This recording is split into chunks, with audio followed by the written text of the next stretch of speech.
글쓰기와 읽기, 이 두 가지는 정말 동전의 양면과도 같죠. 오늘은 작가는 어떻게 글을 쓰고 또 독자는 어떻게 그 글을 읽어내는지 그 흥미로운 세계로 한번 깊숙이 들어가 보겠습니다. 자, 글쓰기는 종이 위에 하는 생각이다. 작가 윌리엄 진서가 한 말인데요. 이게 무슨 뜻일까요? 그냥 머릿속 생각을 종이에 옮겨 적는다는 게 아니에요. 글을 쓰는 그 과정 자체가 흩어져 있던 생각들을 하나의 형태로 만들어가는 과정이라는 거죠. 정말 멋진 말 아닌가요?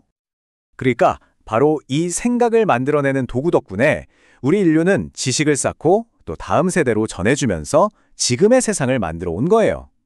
갈릴레오가 왜 글쓰기를 보고 인간 정신이 만들어낸 가장 위대한 창조물이라고 극찬했는지 이제 좀 감이 오시죠?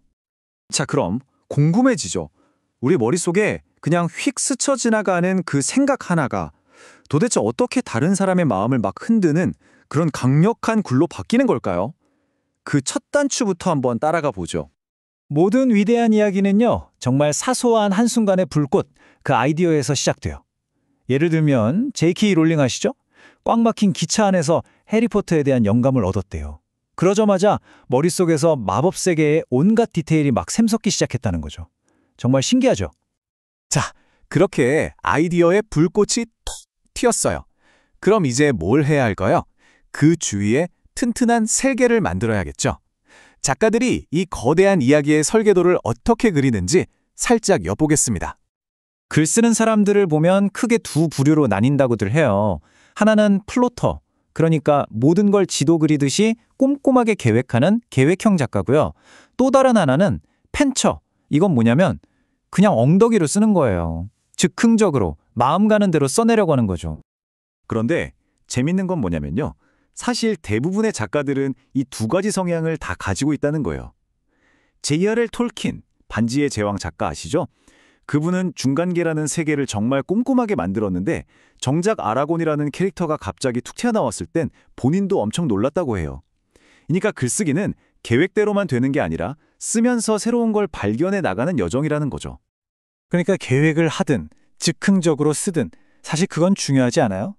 진짜 핵심은 따로 있습니다. 모든 이야기는 딱 두 개의 기둥만 있으면 된다는 거예요. 첫째, 주인공이 간절히 원하는 목표. 그리고 둘째, 그 목표를 가로막는 장애물. 이 두 가지만 있으면 이야기는 굴러가기 시작합니다. 자, 그럼 작가들은 이 여정을 어떻게 보여줄까요? 보통 많이 쓰는 게 바로 3막 구조인데요. 특히 1막이 정말 중요해요. 이야기의 기초를 다지는 단계거든요. 먼저 주인공이 어떤 사람인지 보여주고 그 다음에 그를 뒤흔드는 사건을 빵 터뜨려요. 그리고 마지막에 모든 걸 뒤집는 전환점을 딱 제시하면서 2막으로 관객을 끌고 들어가는 거죠. 자, 이렇게 뼈대를 튼튼하게 세웠습니다. 그럼 이제 뭘 해야 할까요? 그렇죠. 생명을 불어넣어야죠. 작가들이 이 앙상한 구조에 어떻게 생생한 숨결을 불어넣는지 그들만의 진짜 마법을 한번 들여다볼 시간입니다. 그 마법의 주문 들어보셨을 거예요. 바로 말하지 말고 보여주어라 입니다. 이게 무슨 말이냐면 그냥 무슨 일이 있었어 라고 요약하지 말라는 거예요. 독자가 마치 바로 옆에서 그 사건을 직접 목격하는 것처럼 느끼게 만들라는 거죠. 여기서 말하기와 보여주기의 차이가 확 드러나죠. 나는 무서웠다. 이건 그냥 사실 전달이에요. 그죠? 그런데 온몸이 벌벌 떨리고 등 뒤로 식은땀이 한 줄기 흘렀다. 어떠세요?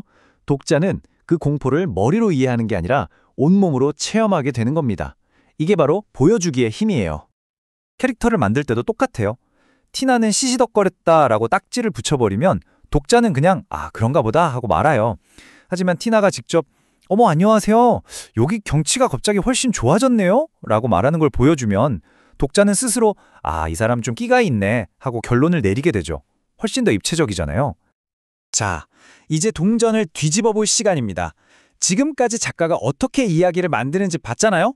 그럼 이제 우리, 독자의 차례입니다. 우리는 그 이야기 속에 숨겨진 의미를 어떻게 파헤칠 수 있을까요? 제대로 된 독서는요, 그냥 소파에 편하게 앉아서 글자를 눈으로 훑는 게 아니에요. 오히려 탐정이 되어서 단서를 찾고 저자가 숨겨놓은 메시지가 뭘까 적극적으로 파고드는 과정에 가깝습니다. 이건 수동적인 소비가 아니라 작가와 나누는 치열한 대화인 거죠.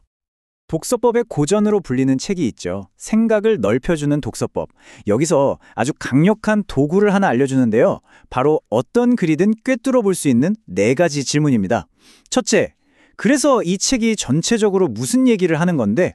둘째, 그 얘기를 어떤 식으로, 어떤 순서로 풀어나가는데? 셋째, 이 책에서 하는 말이 과연 맞는 말이야? 그리고 가장 중요한 넷째, 그래서 뭐? 이게 나한테 무슨 의미가 있는데? 이 4가지 질문만 기억하셔도 독서의 깊이가 달라질 거예요. 자, 이제 마지막 퍼즐 조각입니다. 작가의 기술 그리고 독자의 기술. 이 둘이 따로 노는 게 아니거든요. 이 둘이 어떻게 만나서 하나의 거대한 대화를 만들어내는지 그 그림을 완성해 보겠습니다. 글쓰기와 읽기는요, 결코 혼자 하는 외로운 작업이 아니에요. 거대한 대화에 참여하는 것과 같아요. 모든 글은 그 전에 이미 다른 사람들이 했던 말, 즉 그들의 주장에 대한 반응으로 시작해요. 그리고 거기에 자기만의 생각, 나의 주장을 덧붙이는 거죠. 이렇게 대화는 계속 이어지는 겁니다.